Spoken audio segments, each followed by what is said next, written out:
All right, I'm going to take off your bandages now. Saying that, the doctor began unwrapping the bandages around my husband's eyes. My husband had barely been able to see. A few days ago, he had finally decided to undergo a corneal transplant. And today, for the first time in a long while, he would be able to see something. My husband had already had low vision when he met me. I wanted his first sight to be my face. When all the bandages were removed, he blinked several times as if the light was too bright for him. Then he lifted his head and looked in my direction. "Can you see my face?" You're my wife? He muttered, and tears began to fall from his eyes. I was so happy to see him shed tears of emotion when he saw my face. I interpreted it that way, but I quickly realized my husband's tears were for a different reason. No way. How could this happen? You're my wife? This is awful. It's too cruel. You tricked me. You're hideous. The shock was so overwhelming that I don't remember how I left the hospital or how I got home. My name is Nancy Hanks, and I'm a single woman in my 20s who is way too comfortable living at home to ever move out on my own. I graduated college and I'm in my third year as a working professional, but I have no plans to live by myself. I wish you'd get married and move out soon. That's what my mom often says, but it's hard to give up a lifestyle where meals and laundry are done for me. Living at my parents' home helps me save money for the future since I don't have any big expenses, and I don't have any friends or a boyfriend to invite over anyway. From my point of view, there's no reason to leave. I'm the typical person who hasn't become independent from their parents, just like anyone else. But little by little, my life started to change. One day, I was waiting for the train to head to work at the station platform. It was a normal weekday, nothing different from usual, standing in line with the same people at the same train door. But that day, I saw something unusual. There was a man in a suit on all fours, searching for something. At first, I thought he must have dropped his contact lens. You see that sometimes. Maybe he overslept and was rushing to work. But even so, something about his movements seemed off. He was carefully feeling the ground and the walls, moving slowly and stretching out his hand as far as he could, trying to find something. His suit's knees and hams were stained white from crawling around like that. Would anyone go to such lengths just for a contact lens? It was almost as if he couldn't see anything. That thought made me scan the area around him quickly, and I soon found what I had expected. The white cane the man was looking for. I picked it up, feeling frustrated. It was early morning at the station. There weren't that few people around. Yet, despite the fact that someone was clearly struggling, no one bothered to say a word. Since when did people become such cold-hearted beings? While I fumed at the world and at myself, I made my way to the man searching for his cane. "Excuse me." I spoke to him in a low voice, trying not to startle him. But even then, it seemed I wasn't careful enough, as he flinched and raised his voice. Yes. His response was louder than I had anticipated, which startled me as well. In a slight panic, I hurriedly tried to explain the situation. "I just found this. No, I mean, your cane," I said, holding out the cane. The man hesitantly reached out toward me, so I moved the handle closer to him. When he finally grasped it, his face lit up. Thank you so much. I was really in a blind. It's dangerous to move too much in a station like this, but without my cane, it's hard to get around. As I watched him thank me with a smile, I thought, wow, he's really good looking. I hadn't noticed before since he had been looking down, but he had a remarkably handsome face. Even though he couldn't see, I bet he was quite popular, I mused, when suddenly his voice broke my thoughts. Are you okay? It seemed I had been so caught up in analyzing him that I missed part of what he was saying. Oh, I'm sorry. I was just thinking about something. So, where are you headed after this? Before I realized it, I had asked him that question. I didn't know where he was headed, but if it was somewhere nearby, I thought I'd go with him. He might drop his cane again, or maybe he wouldn't make it to his destination safely. The man seemed a little surprised at first, but then he started talking, as if understanding the context. Actually, I was trying to get to work, but the train was so crowded that I missed my stop. I got off at the next station, but in my rush, I dropped my cane, and well, here I am. As I listened to him explain, I realized his office was on my way to work. In that case, let me walk you to your office. It seems to be on my way. At first, he hesitated, but it seemed he wasn't confident he could make it to the office on his own, so he eventually accepted my offer. On the way to his company, I learned a little more about him. His name was Dave, and he had just started working at his company a few days ago. Apparently, he had trouble finding a job because of his poor eyesight. I see, unlike me who grew up comfortably, he's probably been through a lot of challenges. Not that I can fully understand, but I could imagine some of it. If I was able to help someone like Dave, maybe I'm not so bad after all. I thought about that as we got close to his office. Thank you so much for today. Because of you, I might actually make it to work on time. Will you be okay getting to your company, Nancy? When he asked, I replied, I'll be fine. To be honest, I was probably going to be about 10 minutes late, but I wasn't foolish enough to admit that. Well then, good luck with your work. Just as I was about to leave, he called out. Wait. Dave raised his voice again, probably not knowing how far away I had gotten. I was a little self-conscious about people staring, but I couldn't just walk away, so I turned back. Well, if it's not too much trouble, could we exchange contact information? You really helped me today, and I'd like to thank you properly sometime. I didn't think I had done anything significant. In fact, if I said it out loud, it might sound conceited, but helping him gave me a sense of self-worth and satisfaction. So, I didn't feel I needed to be thanked for it. But in moments like this, I can never refuse. I always worry that refusing will hurt the other person's feelings, or that they might think, does she think I'm hitting on her? How full of herself is she? I overthink things. And so, I ended up exchanging our contact information. Sure, that's fine. Looking back, it wasn't the wrong decision. Later, Dave and I met for coffee. During that time, he gave me some fancy sweets as a thank you gift. So, I felt like I had to return the favor, and we met for coffee again. As we continued meeting like this, we grew closer. Through our conversations, I learned that Dave had developed his vision problems later in life, and he was now waiting for his turn to have surgery. I could see fine until I was a freshman in high school, but then my eyesight just started getting worse. Now I can only make out faint light.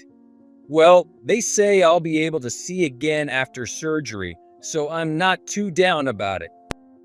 Dave said with a forced smile. I'm sure he meant what he said, but I could still sense a certain sadness. To lose your sight, to not be able to do things that were once easy. The stress and fear must be unimaginable. However, seeing Dave face these challenges daily and never give up easily made me admire and respect him, and even start to develop feelings for him. Before I knew it, I had a growing desire to support him. Some might criticize it as cheap sympathy or the arrogance of being able-bodied. But wanting to help someone who is doing their best to live isn't a bad thing, is it? And it turns out I wasn't the only one developing feelings. One day, after seeing Dave a few more times, he confessed his feelings to me. I know that confessing to you when I can't see is probably just a burden for you, Nancy, but it's precisely because I can't see that I've come to realize how beautiful your heart is. So, I just had to tell you how I feel. That's what he said to me. For Dave, it seemed more like he was confessing just to get it off his chest, expecting to be rejected. But as I said before, I already had feelings for him. So when I accepted his confession, he was more shocked than happy. That was one of the changes in my life. Another was that after starting my relationship with Dave, I moved out to live on my own. We did go out on dates sometimes, but I felt bad dragging him around everywhere.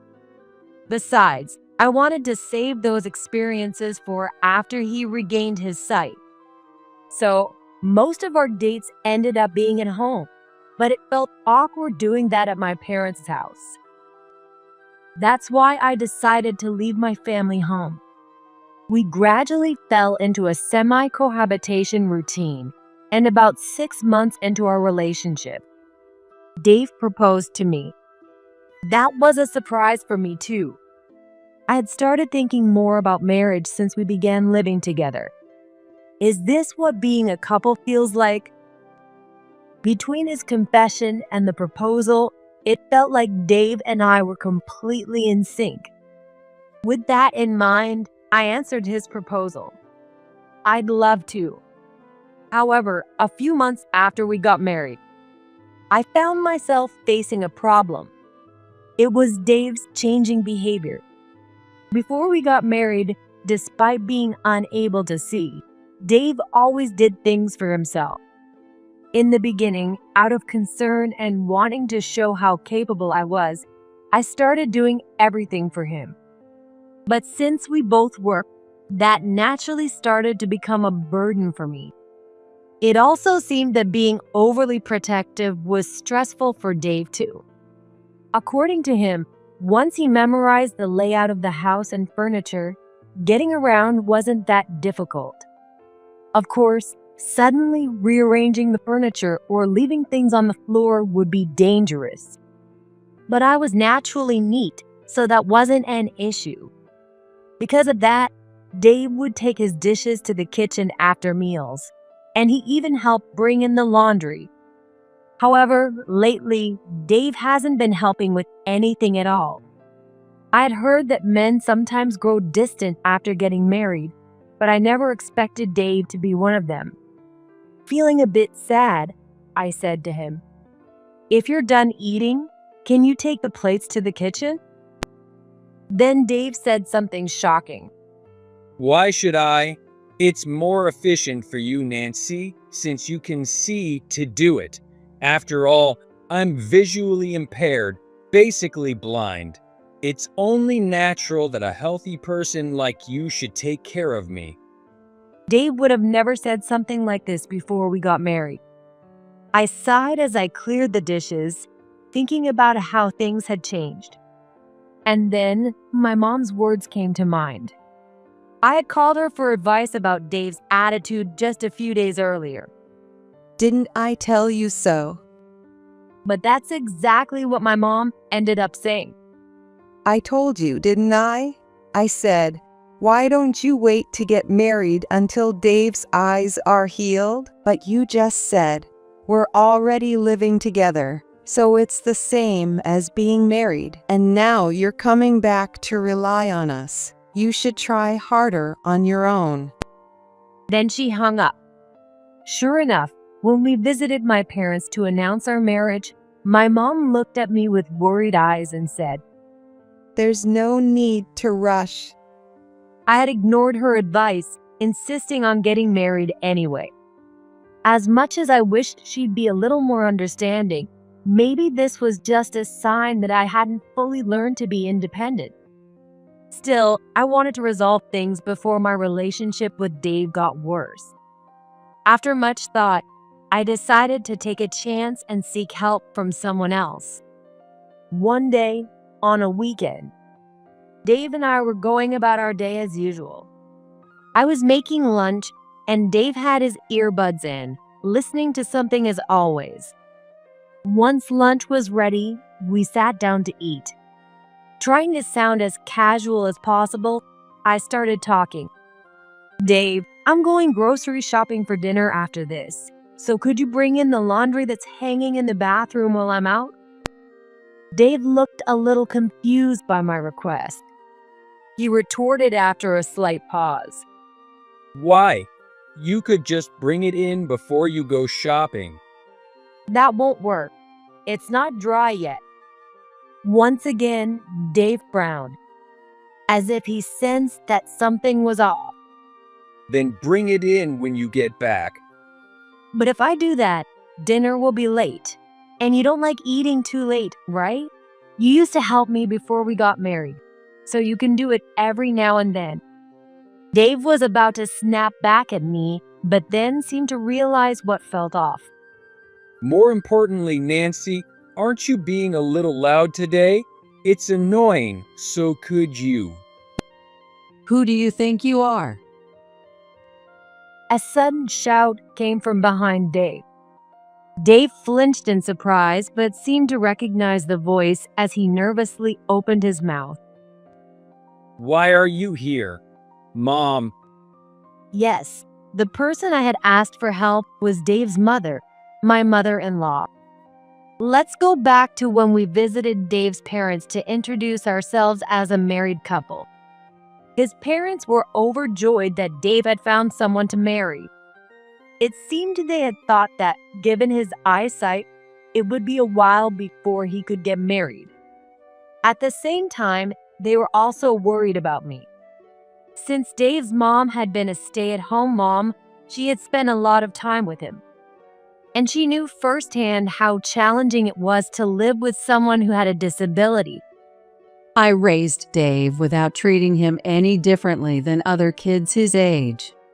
But even then, true equality is still just an ideal. There are inevitable challenges that come with his condition. If you ever feel unsure about anything in the future, don't hesitate to rely on me. Even if it's something like, "Dave's not pulling his weight as a husband. Can you give him a pep talk? I'm here for you." Before we left that day, she had said this to me quietly. So this time I asked for her help, meaning, give him a stern talking to because he's not pulling his weight as a husband. I had asked her to come over early in the morning and secretly observe Dave's behavior. Honestly, I felt guilty for tricking Dave like this, especially since he couldn't see, but my mother-in-law told me not to worry. After all, he's been using his blindness as an excuse to slack off and rely on you, hasn't he? If that's the case, there's no harm in turning the tables on him.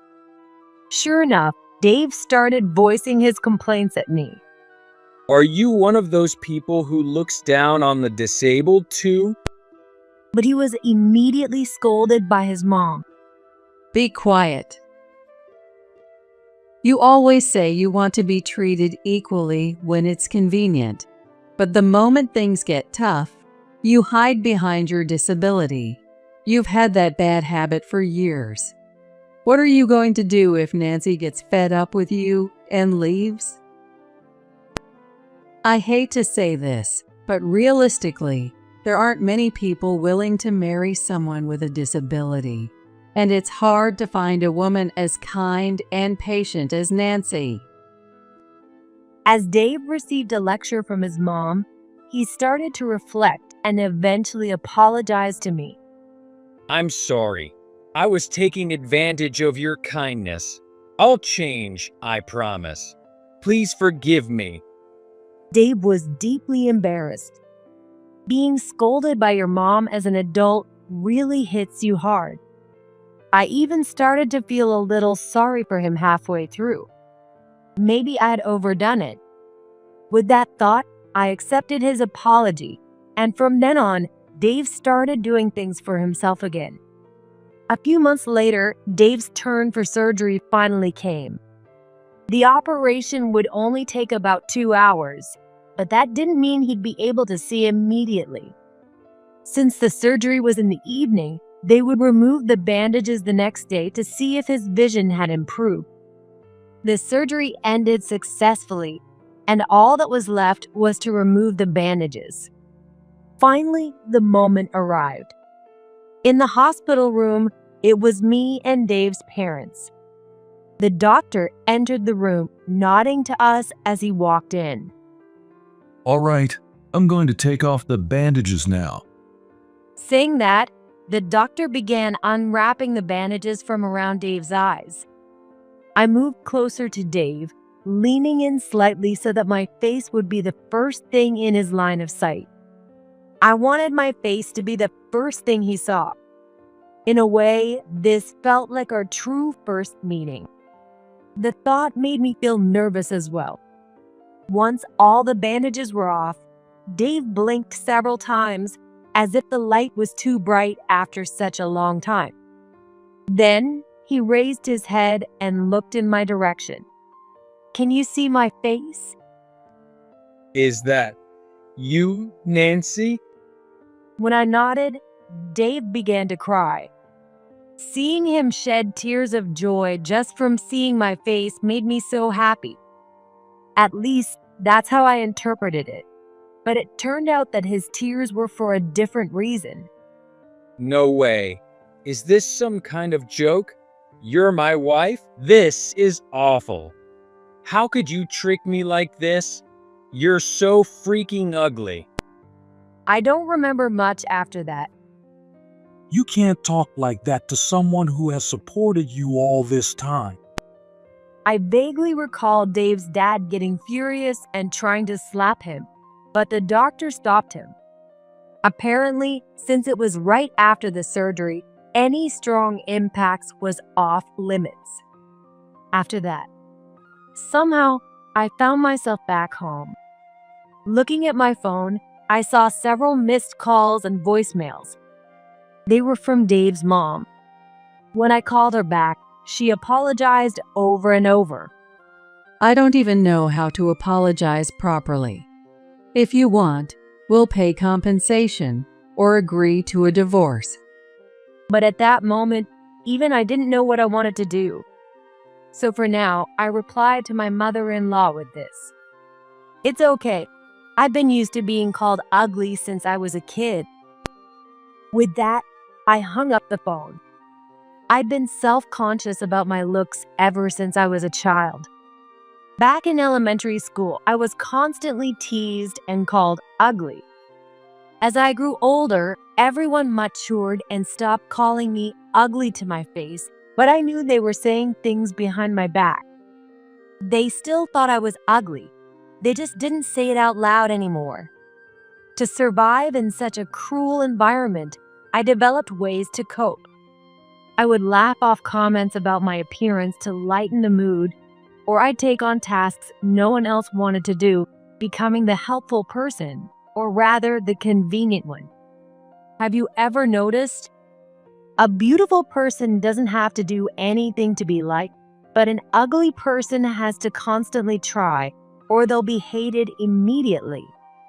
I had forgotten all about those painful memories, buried by Dave's kindness while he was blind. What should I do from here? Yes, Dave said some terrible things to me. But considering that he had just regained his vision and everything he had done for me up until now, maybe I could forgive him? At least, it didn't seem like something worth rushing into a divorce over. Or maybe I was just trying to convince myself of that. Either way, I decided to continue my marriage with Dave. After all, they say you get tired of a beautiful woman in 3 days, but you get used to an ugly one in 3 days, right? I soon realized how naive that thinking was. For a while after Dave was discharged, our married life was stable. He apologized for his harsh words at the hospital, but it seemed he still thought of me as ugly. If I needed proof, it was the fact that ever since he returned to work, he had been coming home later and later. Almost every night, he'd come back smelling of women's perfume and alcohol. At first, I thought he was just blowing off some steam now that he could see again. But after months of this, I couldn't ignore it anymore. In fact, I was almost certain he was cheating. Even though I didn't want to, I happened to see some sweet messages from women pop up on his phone. And once, I even found a hotel receipt in his suit pocket. But I couldn't confront him strongly. Because, unlike before the surgery, Dave no longer had any real reason to need me. With good looks and perfect vision, he could easily find another woman if we divorced. Meanwhile, I was still just the same unattractive, dull woman. If I let Dave go, there was no chance anyone else would marry me. I knew my thoughts were pathetically self-deprecating, but this was the reality. Are you serious? You're just playing the tragic heroine to make yourself feel better. That comment hit me like a ton of bricks. Maybe because it was spot on. That day, I had been venting to my coworkers about my marriage during lunch. Then one of younger colleagues, Maria, said this to me. I can't stand it. Nancy, you're letting yourself be deceived by a man just because you think you're ugly. The other coworkers tried to stop her, saying, "That's enough." But Maria kept going. Nancy, you're just making excuses. Look, there are only a handful of truly beautiful women in this world.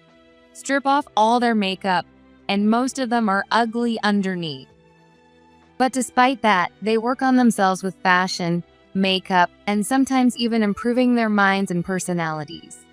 They put in the effort to better themselves. Have you been doing that, Nancy? If you know you're not attractive and see it as a flaw, then at least try to overcome it. Don't just sit there complaining when you haven't even tried. I couldn't help but listen to Maria. I had always thought she was a cold, distant type, and we had hardly spoken before. However, the truth is, she's a hardworking and passionate girl. Do you think I can do it? Can I become a strong woman like Maria? I don't know about that. Maria responded to my words like that.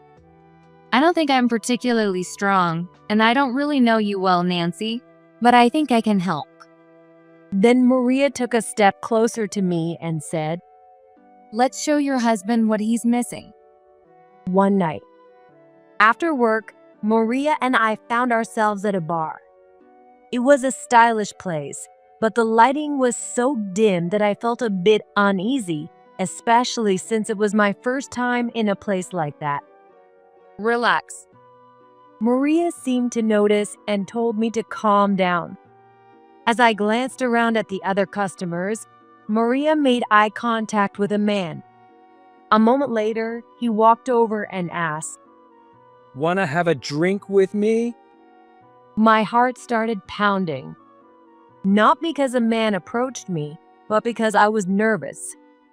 After all, the man was none other than Dave. After getting a lecture from Maria, I spent the next few days learning how to do makeup from her. I had worn makeup before, but only the bare minimum, just enough to be polite. I can't find the right word to describe Maria's makeup, but the best one that comes to mind is reconstruction. I'd never used colored contacts before, and since the goal was to trick Dave, I even wore a wig. Just changing the size of my eyes and hiding my face with my hair gave me a completely different look. Maria also picked out my outfit, something I'd never normally wear. The last time I showed this much leg was probably back in elementary school sports class. And so, transformed into someone else, Maria and I followed Dave after work. Once Dave started drinking with us, the dim lighting seemed to help him not recognize me. You must be quite the ladies' man, right? Maria, while chatting with Dave, started asking him all sorts of questions. Are you married? How many women have you been with? How's your nightlife been lately? Those kinds of questions. Thanks to Maria acting like she was interested, Dave answered everything. Married? Yeah, I am. That makes it even better, doesn't it? What? You don't like married guys? How many women? I've lost count. I hooked up with most of the girls in my high school sports team. Even recently, I've been with about 30 or so, maybe more. Sometimes I'm with multiple girls in one night. Tonight, I'm already adding 2 more. And as for my wife, I sleep around with lots of women, but I can't do it with her. I mean, she's so ugly. Just looking at her face kills the mood. Even taking some energy boost wouldn't help. Maybe if I put a paper bag over her head? He was so open about everything. At this point, I wasn't even angry anymore. I just felt nothing. Normally, you'd expect someone to get suspicious when asked such personal questions, but Dave was drunk and didn't seem to care. He was only focused on one thing. Then Dave dropped the big line. Hey, why don't we go to a hotel? Have you ever had a threesome? It's fun. I could tell Maria was starting to get irritated, but she answered, sure, and we left the bar. Once we got to the room Dave picked at the front desk, he said, Why don't you girls take a shower first? Maria and I replied, got it, and headed to the bathroom. Dave seemed a little curious about the 2 women showering together, but he just glanced at his phone as if to say, well, that happens sometimes. His instincts weren't wrong though. We had no intention of taking a shower. Maria was just helping me remove my makeup. A few minutes later, I approached Dave, who was lying on the bed. I'll never forget the look on his face. Gosh, why is Nancy here? Dave screamed when he saw me, with my wig and makeup completely gone. That's a horrible thing to say. You're the one who invited me for a threesome, I said, and Dave's confusion only grew. Huh? What are you talking about? Not with you. There was another woman, a quiet, pretty one, right? What is this? A dream? Did I drink too much? As he started to panic, I decided to reveal the harsh truth. Thanks for the compliment about being pretty. I've never heard that before, but sorry to disappoint you. That woman was me, with makeup and a wig. No way. Dave made a weird sound and then fell silent, clearly struggling to comprehend. After a few moments, he blurted out in disbelief. What? That woman was Nancy? Wow, makeup is something else, huh? I had no idea Nancy could look so cute. Dave, in a strange turn of events, seemed genuinely impressed by the whole experience. I never imagined Dave would actually compliment my looks. Dave, you got a smooth tongue, don't you? But flattery won't get you anything except divorce papers. I could see the color drain from Dave's face. I've got the whole conversation from the bar with Maria recorded. You've just handed me all the evidence I need for your cheating. I'll also be asking for alimony, so be ready for that. But as a small favor, I'll let you cover the hotel bills since you finally gave me a compliment. Goodbye. Please don't do this. Dave begged, but Maria kicked him aside. We left him in the room and walked out of the hotel. A few days later, after confronting Dave, the divorce was finalized without any issues. My parents had that "I told you so" look on their faces again, but despite everything, they still comforted me. I did feel bad that I couldn't save my marriage, especially for my in-laws who had been so supportive. But instead of blaming me, they apologized, saying, "We're really sorry." They even said, "We'll make Dave pay whatever alimony you ask for," and promised to continue supporting me. I was beyond grateful for that. As for Dave, realizing even his parents had given up on him, he looked completely crushed, but honestly, he brought it on himself. Apparently, he even lost his job. According to Dave's mom, his boss said something like, "It was one thing when you couldn't see, but now that you can, you still don't do your job, and on top of that, your behavior is terrible. We don't need someone like that here." It seems Dave had been using his previous blindness as an excuse to slack off at work. Since that whole ordeal, Maria and I have grown closer. She told me she'd gone through something similar, which is why she pushed me to stand up for myself. But unlike me, Maria didn't just take the humiliation. She had the drive to prove those who mocked her wrong. Thanks to her, I was able to get my revenge on Dave. How could I not love someone like Maria? Now, we go shopping together on weekends, and she's teaching me how to improve myself as a woman. Of course, looks aren't everything, but being your true self isn't always the right answer either. In any case, I want to continue to learn from Maria's boldness. And maybe one day, I'll meet someone who truly loves me for who I am. That's what I think about these days.